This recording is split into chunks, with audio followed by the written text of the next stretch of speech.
तो एक बार परम पूज्य संत शिरोमणि श्री रामसुख दास जी महाराज कहाँ रहते थे? ऋषिकेश, गीता भवन। करें दर्शन किसी ने? श्री रामसुख दास जी महाराज एक बार मौका मिले तो उनकी एक वसीयत किताब निकली है, छोटी सी, 3 रुपए की आती है। उसका नाम है संत की वसीयत। गीता प्रेस गोरखपुर से निकली। क्या नाम है किताब का? जम के बोलो। संत की वसीयत। कभी मौका मिले तो एक बार वो किताब पढ़ना। और मैं तो चाहता हूं कि इस भारत की भूमि के जितने संत हैं, इस भारत की भूमि के जितने महात्मा हैं, इस भारत की भूमि के जितने जोगी हैं, इस भारत की भूमि के जितने सन्यासी हैं, इस भारत की भूमि के जितने तपस्वी हैं, इस भारत की भूमि के जितने संत हैं, मेरा उनसे भी निवेदन है इस व्यासपीठ से कि वो भी परम श्रद्धेय, परम आदरणीय, परम पूज्य रामसुख दास जी महाराज की संत की वसीयत जरूर पढ़ें। जिस वसीयत में संत रामसुख दास जी ने लिखवा दिया कि मेरे मरने के बाद ना तो मेरा फोटो लगे, मेरे मरने के बाद ना मेरी मूर्ति लगे, मेरे मरने के बाद मेरा ना कोई आश्रम बने, मेरे मरने के बाद ना कोई मेरा मठ, ना कोई मेरा मंदिर, ना मेरी कोई समाधि, ना मेरी कोई फोटो और ना मेरी कोई मूर्त।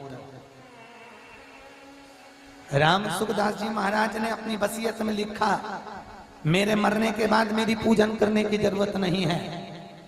मेरे मरने के बाद मैंने जिसका भजन कराया, मैंने जिसका नाम लिवाया, मैंने जो सत्संग कराया, मैंने जो संगत कराई, मैंने जो सत्संग कराया है, मैंने जो कीर्तन कराया है, बस निवेदन है मेरी मूर्ति को मत पूजना, मेरे फोटो को मत पूजना, मेरी समाधि मत बनाना, मेरा मठ, मेरा आश्रम, मेरा मंदिर मत बनाना।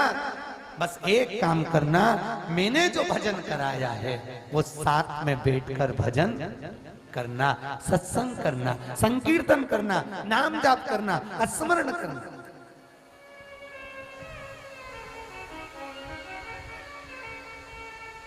मेरा कोई मंदिर, मेरा कोई मठ, मेरा कोई मंदिर नहीं बनाना, मेरी बस केवल भजन करो, नाम जपो। रामसुख दास जी महाराज ने कहा, जिस नाम को संत जप जप कर चले गए उस नाम को आप जपिए। मंदिर और मठ और समाधि बनाने से भगवान नहीं मिलेगा।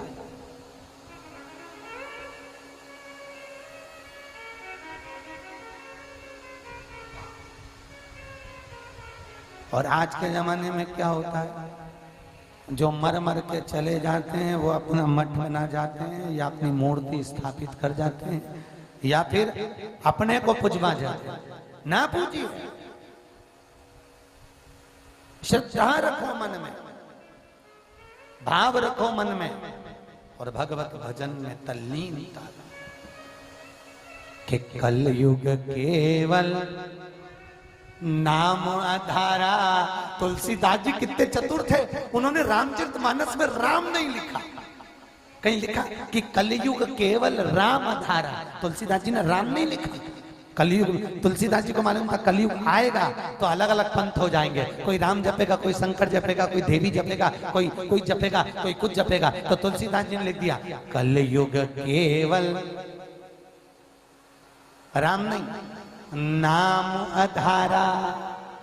और सुमर सुमर नर उतरई पारा। तुलसीदास जी ने लिखा कि कलयुग में राम आधार नहीं लिख रहा हूं, कलयुग में नाम आधार लिख रहा हूं कि तुम्हारी मर्जी पड़े उसको भजो। राम कृष्ण शंकर भवानी नारायण नाथ जी, जो तुम्हारा मन पड़े तुम उसको भजो, पर नाम जरूर भजो। कितने समझदार होंगे तुलसीदास जी, राम नहीं लिखा। उन्होंने कह दिया तुम्हारी मर्जी पड़े जो भजना, तुम्हारा मन करे उसका जपो, तुम्हारा मन पड़े तुम उसको जपना, तुम्हारा मन पड़े तुम उसका स्मरण करना, पर मैं तुम्हारे ऊपर बंधन नहीं बना सकता कि तुम मुझे ही जपो, तुम राम ही जपो। नहीं, हम अपने शिव पुराण से भी आपको कहते हैं, कई बार परसों भी कहा था, तुम्हारा मन पड़े राम जपो, तुम्हारा मन पड़े कृष्ण जपो, तुम्हारा मन पड़े शंकर जपो, तुम्हारा मन पड़े जो जपो। पर एक बात ये रखना कि मृत्यु लोक में जन्म लिया है, पृथ्वी पर अगर आए हो तो जितनी पुराणे हैं, चाहे वह भागवत पुराण हो, विष्णु पुराण हो, शिव पुराण हो, देवी भागवत हो, गरुण पुराण हो, पृथ्वी पर जितनी वेद व्यास जी ने पुराणों की रचना करी है, सारी पुराण सुनना। क्यों सुनना? क्योंकि ऊपर जाओ तो भगवान तुमसे पूछे नीचे गई थी क्या करा, तो बता तो सकते हो। सावन के महीने में शिव पुराण सुनी थी सुजानपुर में,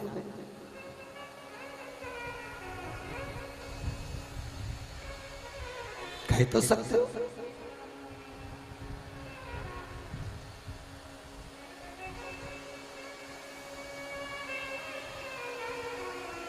खूब मरीज होते हैं आंख के, डॉक्टर के पास जाकर कहते हैं डॉक्टर साहब मुझे दूर का नहीं दिखता।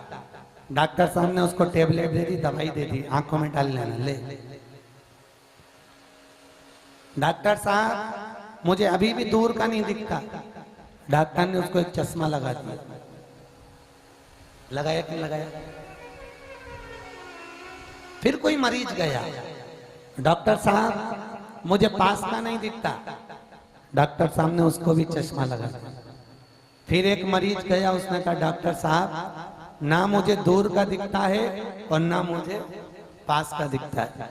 डॉक्टर ने एक ही चश्मे में 2 गिलास लगा दिए, 2 कांच लगा दिए, ऊपर से देखो दूर का, नीचे से देखो पास का। सब तरह के मरीज डॉक्टर के पास जा रहे हैं, पर आज तक मुझे एक मरीज ऐसा नहीं मिला जिसने डॉक्टर के पास जाकर कहा हो डॉक्टर साहब मुझे दूर का दिखता है, मुझे पास का दिखता है, पर डॉक्टर मुझे वो नहीं दिखता जिसने मुझे पृथ्वी पर भेजा है, उसको देखने का कोई चश्मा हो तो लगा दो। डॉक्टर मुझे उस परमात्मा को देखने का कोई चश्मा हो तो वो लगा दो। और याद रखना वो चश्मा डॉक्टर के पास नहीं मिलेगा, वो चश्मा तो ये स्वामी विवेकानंद सेवा समिति सुजानपुर ने 7 दिन का नेत्र शिविर लगाया है। ये कौन सा शिविर है? अरे बोलो तो, नेत्र शिविर। और ये शिव महापुराण का वो शिविर है जिस शिविर में दूर का और पास का नहीं दिखता। इस शिविर में एक दिखता है, वो मेरा त्रिकालदर्शी कैलाशी मेरा शंकर दिखता है, ये वो शिविर। और इस नेत्र शिविर में चश्मा नहीं लगाया जाता, इस नेत्र शिविर में लेंस लगाया जाता। क्या लगाते हैं? जम के तो बोलो, लेंस। क्योंकि चश्मा आजकल पुरानी फैशन का, ओल्ड, और लेंस न्यू फैशन का। इस नेत्र शिविर में चश्मा नहीं लगेगा, इस नेत्र शिविर में अगर लगेगा तो केवल लेंस, और उस लेंस से केवल एक दिखेगा और वो है परमात्मा। कुछ